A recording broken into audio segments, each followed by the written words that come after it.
Welcome to the show that takes up no more than 5 minutes of your time, but could help you gain massive real estate knowledge. It's 5 Minutes in Real Estate with best-selling author Shane Willis.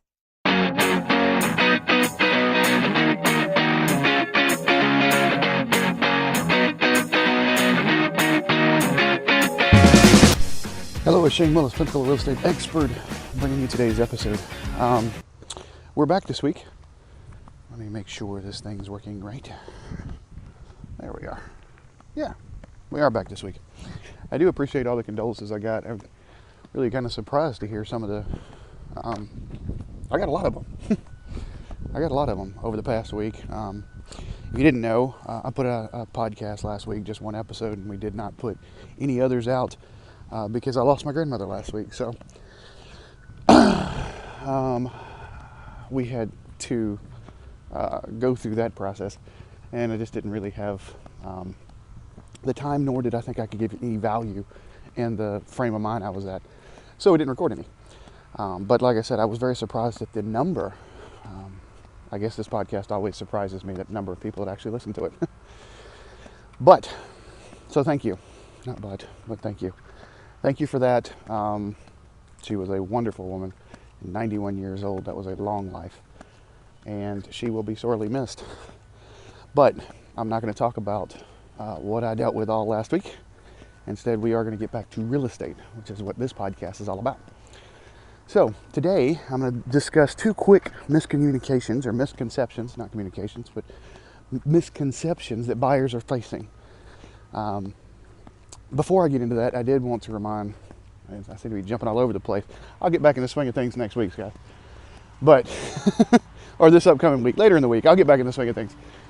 I did want to say that there's a big truck, and that might make a lot of noise. Morning. I did want to say that the team actually still put up the stuff that I would have talked about. We just put it under blogs last week, so if you go to shanewillis.com/blogs, you can see all the last week's content. There was some good stuff there, to include Infographic Friday. That was still there. So, today, misconceptions about buyers, real estate, what's going on. There's two big ones right now. I talked to a lot of people this past week. And of course, when you get gatherings, and not just family, but friends, I get asked questions. Because once the ceremony is over and you go to we're in the South, so that means we're going to go have a cookout, we're going to go eat. It's not a summer grill out, we're not having a lot of fun, but it is a celebration of her life, and people start talking. When they start talking, well, inevitably somebody's going to start talking to me about real estate, because I've been doing it so long, it's what I do, so people ask questions. And I started finding there was a couple of my cousins that were asking me, said, hey, listen, we're trying to save up money to buy a house, I want you to help me next year. And I went, okay, no problem. How much are you saving up? I mean, are we having that much trouble?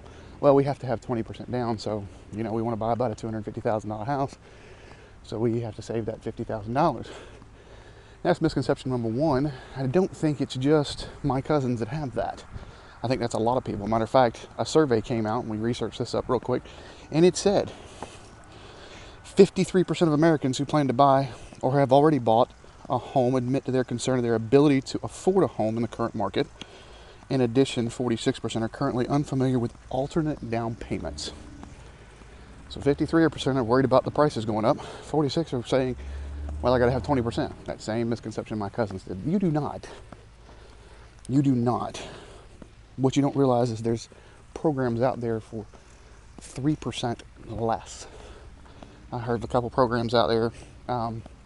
Navy Federal actually kind of floored me with one 2 weeks ago. I knew they had a VA loan, so I knew they do a bunch of VAs, but they actually had a zero down veterans one that did not have to be underwritten to VA standards. I guess it's an alternative to a VA loan, but you still get 100% financing.